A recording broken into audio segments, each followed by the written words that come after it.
All right, let's talk about this assignment. I'm going to go through everything one by one. This is kind of a long intro, but class is 50 something minutes, so this is only going to take a portion of your time before you begin on your own. All right, so we are going to be creating an artwork about the topic of movement, whatever that means to you. Okay, there's only a couple things that it can't mean to you, and everything else is pretty up for grabs and your creativity, right? Your only limitation is your own creativity.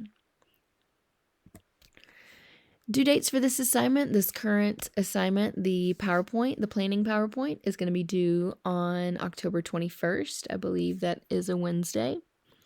And then you will need to show progress images the 23rd through the 5th. So I'm giving you one day, the 22nd.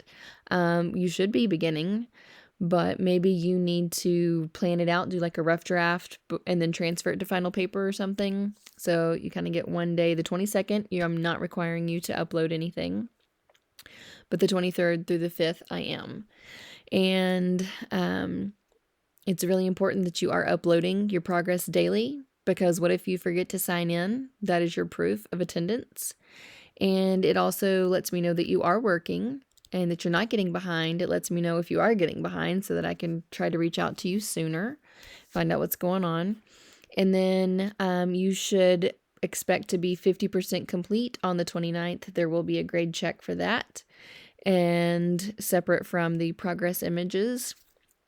And then you should expect to be done with the artwork on November 6th. That sounds really far away, but because we are doing this planning PowerPoint and I really want you to put time and effort into it, and then you will have 2 full weeks of class time or 10 school days to finish the artwork.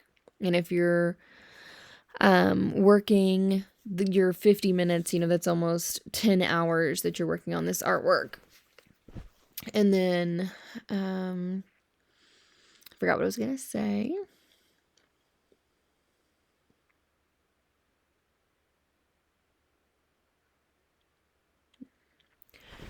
All right, so this artwork is due on November 6th, and then your corrections are due November 13th, okay? So think about how much work you can get done in a 50-minute class period, and then that's going to be that should determine what size of artwork you should create. So those of you who work really slow, but you do work every single day, but you're just really, really slow at it, then yes, you should stick with the 11 by 14 size.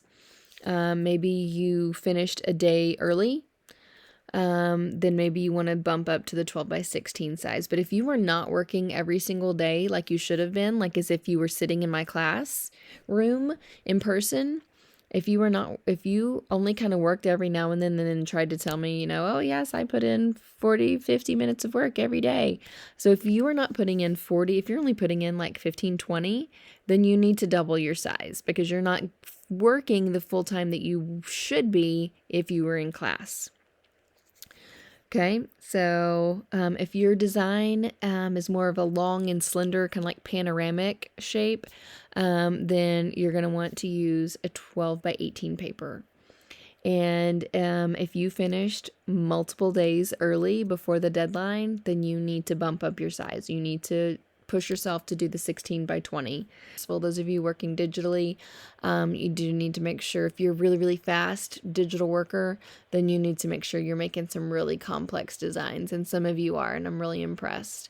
Some of you that are doing some digital designs, it doesn't look like you're putting much effort at all. You should be doing lots of work every day. Little details. Your artwork should probably be bigger, so that you can make smaller little details in it and not finish in a day. Okay. Artwork media. If you were a painter at all, acrylic would be a really awesome material for this assignment. I just think it would show the movement, what had to help create the movement and show the movement better. than some other materials. But this would be a really great time to try out acrylic if you're not normally a painter, since this could be more of an abstract design, and acrylic really shows abstract well. After you have decided which size you want, be sure to move this star so that you can tell me which size you want. You're still going to have to go and fill out the form to actually submit to let me know what you want me to prepare for you. But this way I kind of already just have an idea of what you are working on, and I will go back and add the digital. I realize right now I forgot to add the digital and digital down here. So that will be there on the actual one that you're going to work on. So just know that that's what the stars are for. Move the star next to the size, move the star next to your material. All right, movement. So by definition, movement is the repetition of line, shape, texture, or value within a space to produce the look and feel of action, which causes our eye to move in a certain way throughout the artwork. So it's not that something is actually moving in the artwork, or that it's got those wind lines trailing behind it to show that it came from another direction. But it's the way that our eye moves in the artwork. And basically, if you repeat a line, repeat a shape, repeat a texture, or repeat a value, or repeat values, the eye can be led throughout the artwork, okay, on purpose. And so that's what we're trying to create. We're trying to purposefully create a design that causes the viewer's eye to move in a certain way in the artwork, while also creating an awesome design and showing off our skills as an artist. Here's some images that I found that can that also show movement because of the way the lines, shapes, and colors are laid out or repeated, and the way that they're placed on the paper, and they make our eye move a certain direction in the artwork. So like the hand with the contour lines, we've got these diagonal lines radiating from a center point from behind the hand, and it causes our eye to move in a circle because of the radiating lines. And then we've got the swirls over here, and our eye, my eye anyway, starts over here and it kind of works its way around in a spiral, and that's on purpose. So we've got some fun colors, the colors and the shape of the lines is what is leading our eye in a spiral. And then we've got this architectural building. We've got lots of shapes, and we've got this repeated design that causes our eye to move from left to right. Okay, so how do you want your eye to move in the artwork, and what element do you want to cause the movement? Okay, so what would my artwork look like if I focused on showing the principle of design, movement? All right, step 1, create a list of 10 words, phrases, ideas, or sketches, or any combination. Write a list of words, phrases, or ideas that come to mind when you hear the word movement. No devices. I just want you to think with yourself in your quiet space. It could be an element of art. It could be something that you're imagining that has movement. It could be an artist that you feel like shows movement. I mean, really, it could be anything, whatever gives you inspiration or ideas. I don't want to say anything because I want you to come up with your own. You could also draw a mind map, and you could put the word movement in the middle and then draw little bubbles that leading off of it that lead to other ideas. Or you could do 10 2-inch by 3-inch thumbnail sketches to illustrate your idea of movement. Remember, no sketches or ideas involving people, animals, or things that appear to be moving with wind lines behind them, like you see here. We've got this guy, and we've got the lines of wind behind him. Or just repeating the same thing on top of itself, like the cat. So, right, we've got the cat, and it just repeat. Yes, it is causing our eye to move, but this is not creative. This is not creative or artistic. Okay. I am going to, it says to put it here, create your list of words here. So if you're creating just a list of words, yes, I want you to type it here, or a picture of your mind map, or some your thumbnail sketches. If you're going to put your thumbnail sketches here, make sure you photograph it in small groups. Don't try to just take a picture of your big old piece of paper and try to fit it in this little space. It's not going to fit or look good, and I'm not going to be able to really see it. So please be mindful of the space. If you divide this space in half, you could put 5 sketches here and 5 sketches here possibly, which would be better than trying to put 10 right here, because you're only using a very small portion of space. So you might want, or photograph your stuff horizontally. Draw it horizontally and photograph horizontally. Okay. Or you could photograph each one and then upload them individually. That would be fine with me too. But you need to find a way that I can clearly see your sketches if that's what you're doing. Or just write your words or put your mind map in. I need to be able to see it. Step 2, rough drafts. So number 1, develop your favorite idea from step 1. So think about which one was your favorite, and then I want you to create 2 complex rough drafts of the same idea shown 2 different ways. So different colors or different lines or shapes placed in different ways. And if you're torn between 2 ideas, then you could do one of each. Okay. These should be 5 inches by 7 inches. Just like the last artwork, and then it must be with a color scheme. And the color schemes are on the next slide, or you can click here to go to the next slide to look on those color schemes. All right, and then the third step of the rough draft is explaining. I need to know which element of art will be repeated for each rough draft that's going to create the movement. So which element of art is going to create the movement?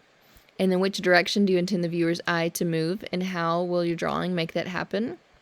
And then which color scheme have you chosen for this drawing, and list the colors. So A, which element is going to be repeated to create the movement? And I have said shape. Here's my example of my artwork. And yours should be way more complex than this. This was just for sample purposes. I just found this on the internet just to use for a quick idea that shows movement.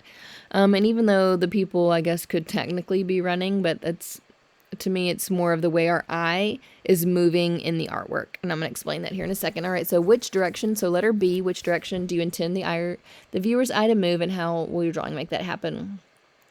So viewer's eye should move left to right, starting with the red figure, then to the blues. So I'm using color to make that happen. I'm using color to make the movement happen. And then the blue one to me leads through this connection right here to this raspberry colored one. And then that causes our eye to come through this leg. And I could probably explain that more. Uses the eye moves through this leg and then causes you to circle back around to the yellow one. And the color scheme I used was primary colors, red, blue, and yellow. Okay, so here are your color schemes. It's got color scheme choices. You've got complementary colors. Remember, colors that are opposite of each other on the color wheel. So you could rotate this to any colors that were opposite of each other. Red and green, yellow, orange, and blue, violet, red, orange, and blue, green. We've got this rectangle called a tetradic color scheme. And if you were to create a rectangle, so it would be a color, skip, then a color, and then you're going to skip 1, 2, 3 colors, skip a color, and then your next color. So it makes a rectangle. Analogous colors would be about 3 colors that are next to each other, possibly 4. I would allow up to 4 colors next to each other on the color wheel. We've got a triadic, which is colors that create a triangle equally distanced from each other. And then we've got a square color scheme.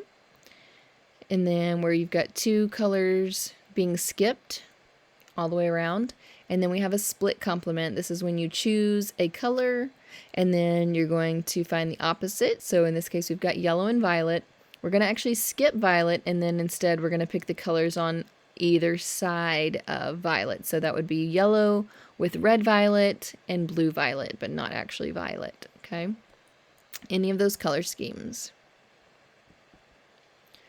This is where you will insert your quality photograph of your 5x7 drawing, your first one, and this is where you will answer those questions. Here's for number 2. Insert a quality photo, and you might need to move it vertically. You might need to move some of these things around if it lets you. I'm assuming it's going to let you like move some things around, and that's fine. But I want to see a nice big photo, whether it goes vertically or horizontally. Don't just barely put it over this. Make it fill as much of the space as possible, please. And then don't forget to answer the 3 questions.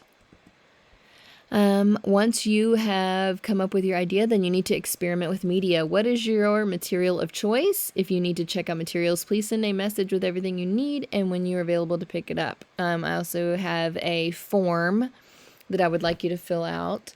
But yes, I would accept a message and you can let me know when you're going to pick it up. But I think the form is going to be better because I've got the choices of when you can actually pick it up. Unless you need to work out something specific with me. Okay, practice something new with your media of choice, new technique or style. Okay, so if you are doing acrylic, you're going to need to practice your acrylic and figuring out how you're going to make that acrylic paint create and show what it is you're trying to show or create. Maybe you need to watch a YouTube video to learn how to use your colored pencils better and learn some different techniques with those colored pencils. I have been getting a lot of colored pencil drawings where you're just kind of just sketching.